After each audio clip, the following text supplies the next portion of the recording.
So last day's class, we had studied about the oncogenes and the tumor suppressor genes. Once more, giving you the definition of oncogene. When a cell is exposed to a mutagene, genes that serve either as positive or negative regulators of cell growth and proliferation may be damaged. The positive regulators are those genes that promote normal cell growth and division. For example, cyclin D is a positive regulator.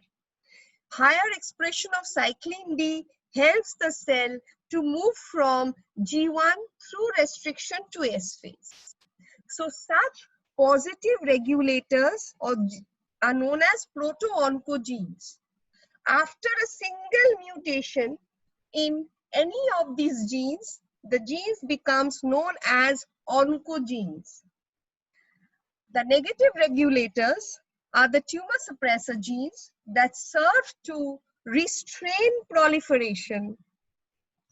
And when they are inactivated, for example, retinoblastoma, both the alleles have to be inactivated by mutation, as a result of which the cell control will be lost and the cell will automatically constantly move through the G1 through restriction to S phase. Now there is another concept which I need to clear it just now. The concept is that viral oncogene and cellular oncogene. Viral oncogene. So if oncogenes are carried by a virus, the oncogenes are known as viral oncogene or V-oncs. If that same oncogene resides in the host chromosome, they are known as cellular oncogenes. For example, let us imagine a gene named SRC. This gene produces a protein or enzyme rather, which helps in a lot of signaling pathways.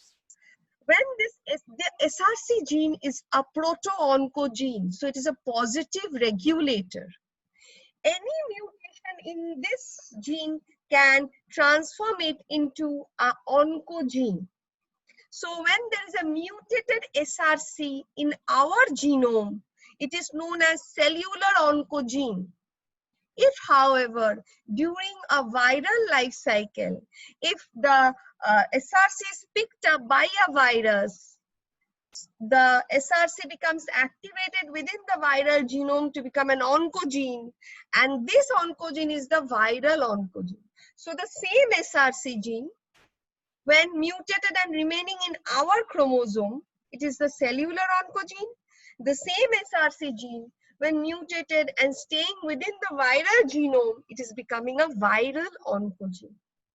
So we must keep in mind that proto-oncogenes are mutated to produce oncogenes. The mutations are dominant. The oncogenes might remain in our chromosome. They are known as cellular oncogenes. Or the oncogenes might remain within the viral genome. They are known as viral oncogenes.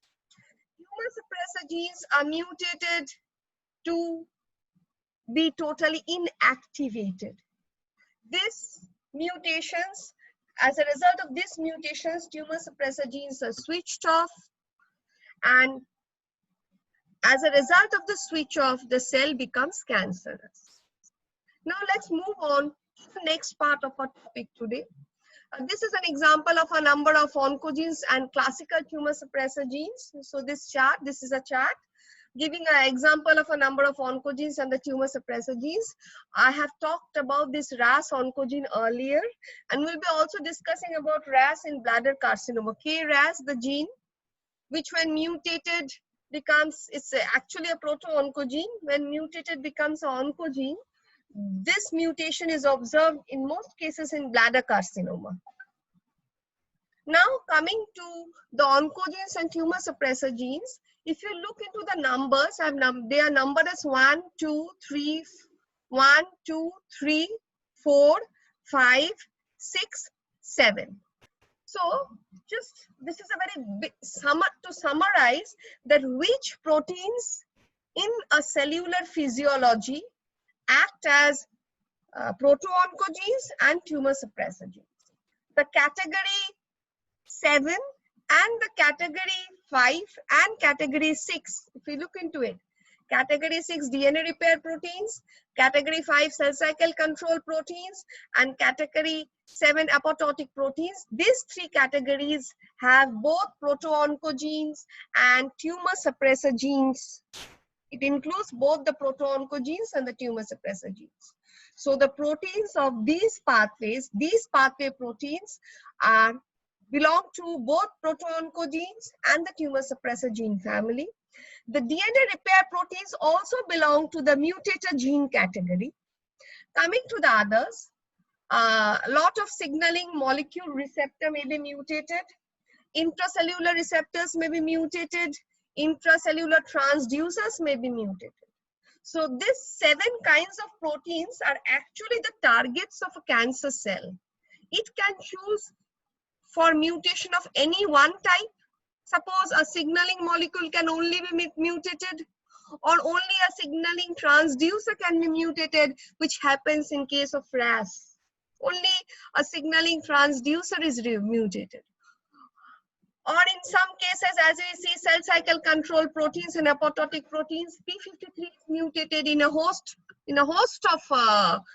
number of cancers. So it varies. So these are the 7 categories of proteins which are actually targeted by the phenomena called cancer, considering it to be a phenomena because it is a microevolutionary process. And there are also other proteins of different metabolic pathways. Mutations in those proteins usually do not result in cancer. It is a mutations of these 7 kinds of proteins, family of proteins, broader family of proteins, that can result in a variety of cancers seen till date. Now coming to oncogenes and viruses, let me get to the picture of a tumor. This is a RNA virus. So the RNA viruses are a more risky phenomena.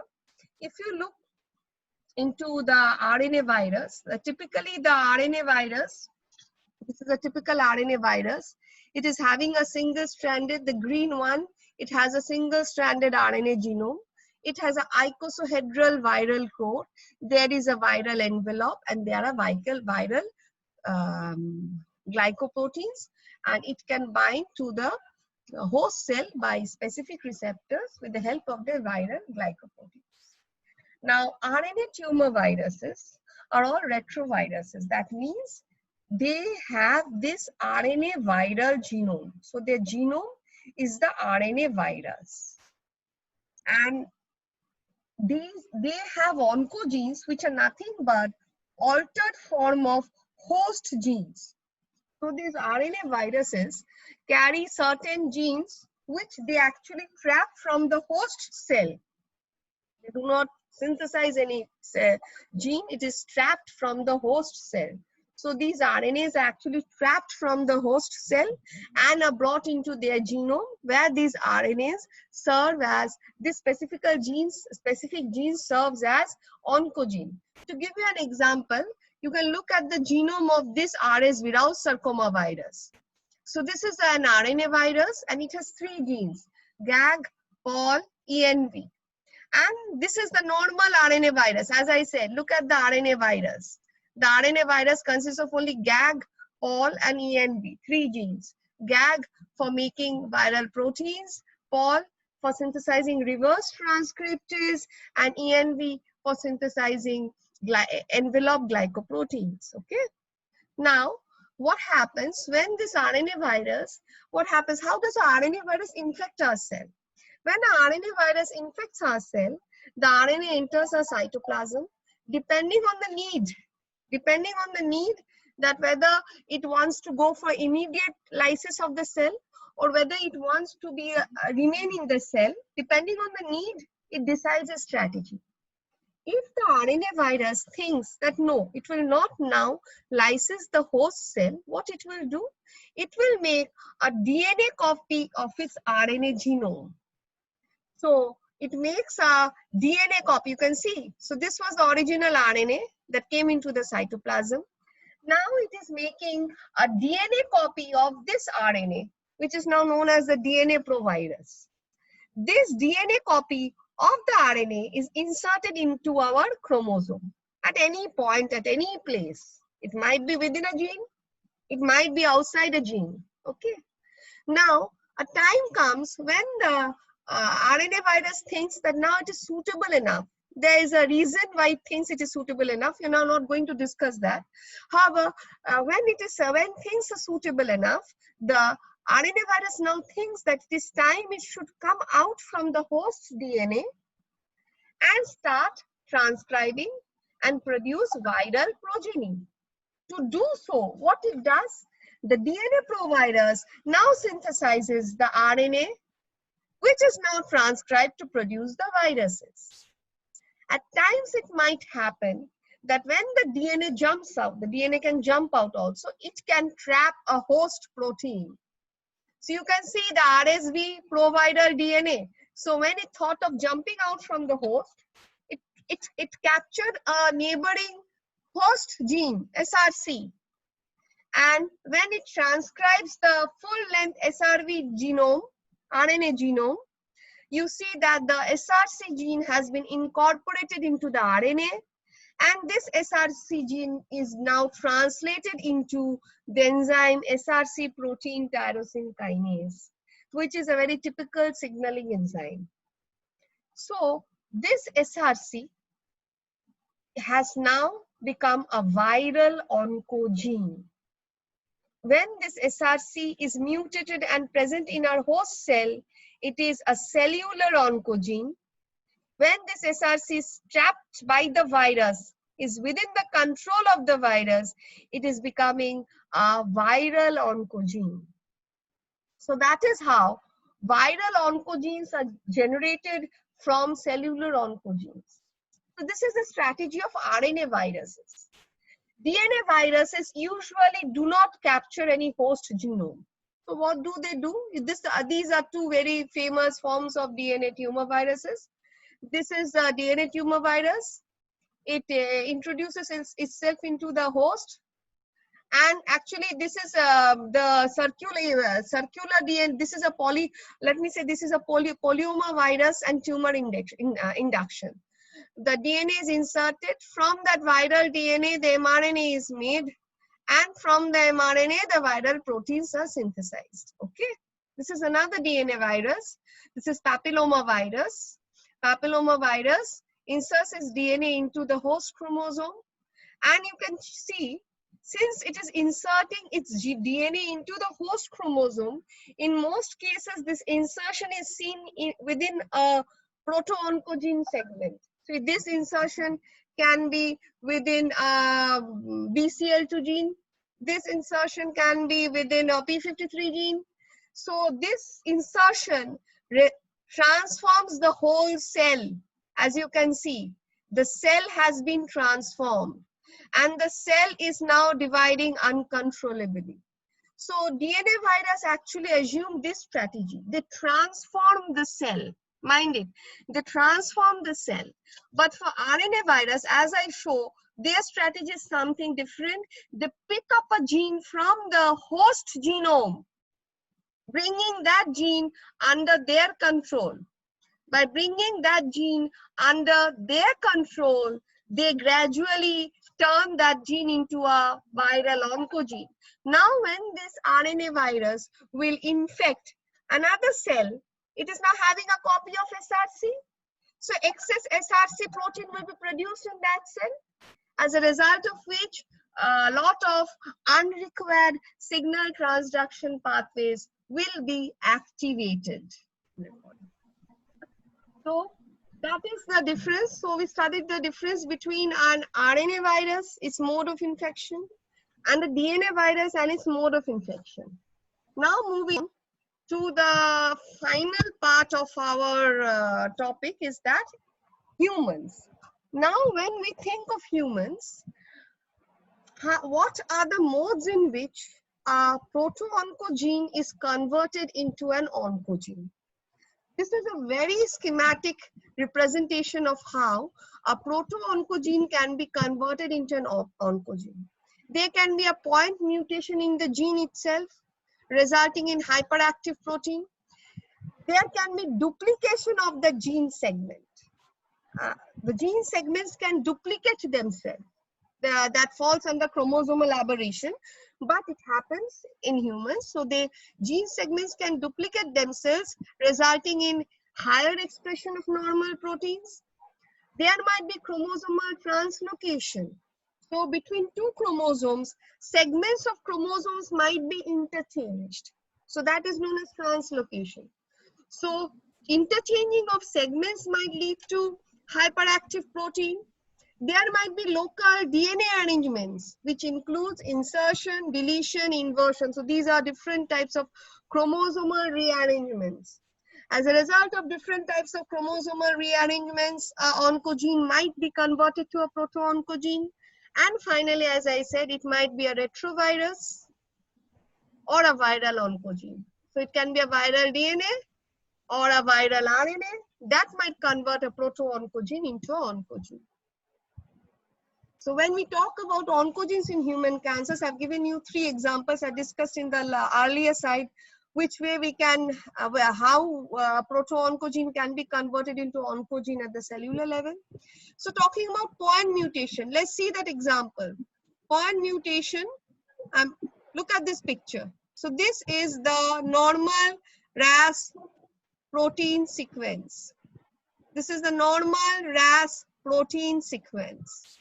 Now you look, the 12th amino acid is coded by GGC. It codes for glycine. In case of the oncogenic transformation, it has been seen that there is a point mutation. G is converted to T, as a result of which the glycine is replaced by valine.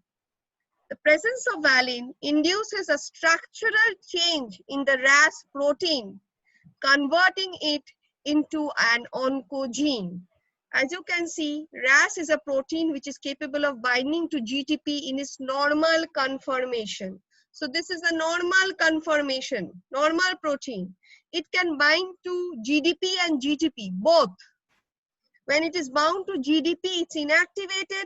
When bound to GTP, it's activated. This is the abnormal protein. It cannot bind to GDP. It always remains bound to GTP. So let's see. So this is the normal RAS. Inactive RAS binds to GDP. If the need arises, if there is a signal, it becomes activated and we see cellular division as the output. As we saw, due to that point mutation where glycine changed to valine, as you can see. So the RAS protein is now inactive RAS protein or a defective RAS protein, in which the defective RAS protein is now constantly bound to GTP, as a result of which signals are constantly being transduced and the output is constant cellular division. So this what happens as a result of the first category, point mutation. The best example is the example of RAS, and this results in bladder carcinoma. This change is seen in bladder carcinoma. This is known as the RAS-H oncogene.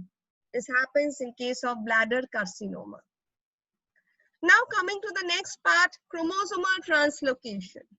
So there are lots of chromosomes. All chromosomal translocation doesn't result in cancer.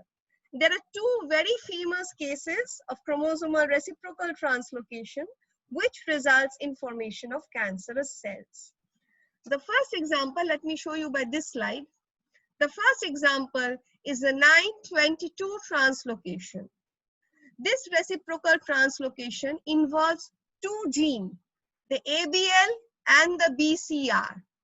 As a result of this translocation, we get a BCR-ABL fusion protein, and the chromosome thus is known as Philadelphia chromosome.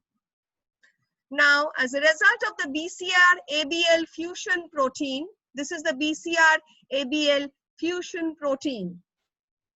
The red switches are off switch, the green switches are on switch. The moment there is a BCR-ABL fusion protein, you can see the green signaling pathway is constantly activated.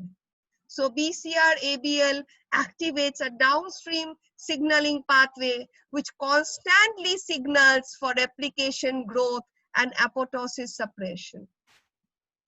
So that is the effect resulting in this reciprocal translocation results in chronic myelogenous leukemia, a form of blood cancer. There's another very famous case of translocation that occurs between chromosome 8 and chromosome 14. So here the breakpoint is one proton. MYC is a proto-oncogene. So the MYC proto-oncogene, there is a break, and this MYC proto-oncogene is moved into a position where in the for chromosome 14, where there sits the immunoglobulin heavy chain genes.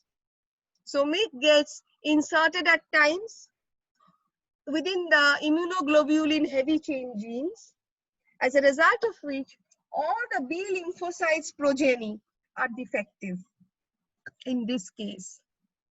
This results in a cancerous condition known as B cell lymphoma or Burkitt cell lymphoma. Okay, so the Burkitt, in case of Burkitt cell lymphoma, it was seen that you have studied the BCL2 protein.